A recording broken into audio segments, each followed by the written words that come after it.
સુરતના કામરેજ વિસ્તારમાં આતંક મચાવનાર રીઢા સાકા ભરવાડને આખરે પોલીસે ઝડપી લીધો છે। થોડા દિવસ અગાઉ સાકા ભરવાડે હોટલ માલિક પર નજીવી બાબતે હુમલો કરી ચક્કુના ઘા ઝીકી દીધા હતા। પોલીસે સાકા ભરવાડને સાથે રાખી ઘટનાનું રિકન્સ્ટ્રક્શન કર્યું। સાકા ભરવાડ વિરુદ્ધ અગાઉ અનેક ધાડ લૂંટ અને મારામારી જેવા ગંભીર ગુના નોંધાઈ ચૂક્યા છે અને પાસા હેઠળ સજા પણ કાપી ચૂક્યો છે। સુરત જિલ્લાના કામરેજ વિસ્તારમાં દિવસ રાત પ્રગતિ કરી રહ્યો છે, સાથે સાથે ગુના અને ગુનેગારો પણ વધી રહ્યા છે। ત્યારે કામરેજ વિસ્તારના કુખ્યાત અને પોલીસ ચોપડે વોન્ટેડ એવા સાકા ભરવાડને ગઈકાલે કામરેજ પોલીસે કામરેજ વિસ્તારમાંથી ઝડપી લીધો છે।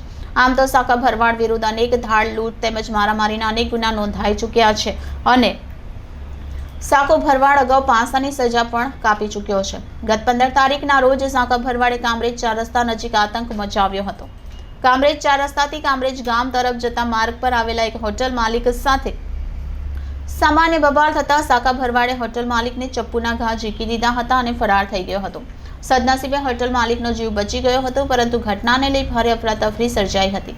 તેમજ કામરેજ 4 રસ્તા વિસ્તારમાં ધંધાર્થીઓમાં સાકા ભરવાડને લઈ ભયનો માહોલ હતો।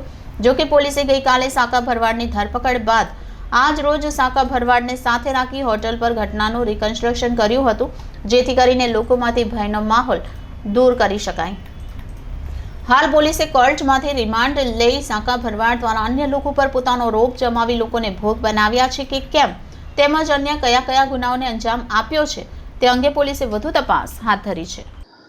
15 जनवरी 2024 को कामरेज पुलिस स्टेशन में एक मारामारी का बनाव बना था, जिसके अंदर 323, 324, 386 और बाकी कई सेक्शंस के अंदर गुना दाखिल किए गए थे, जिसमें शाका भरवाड नाम के एक आरोपी का नाम खुला था और उसको अभी कामरेज चौकड़ी से अरेस्ट करके उसका 1 दिन का रिमांड लिया गया है। और उसके पास से जो उसने हथियार चप्पू यूज़ किया था उसको और उसके घर की झड़ती और बाकी अजाने एसएम जिसकी अभी डिटेक्शन बाकी है, उसकी तपास अभी जारी है।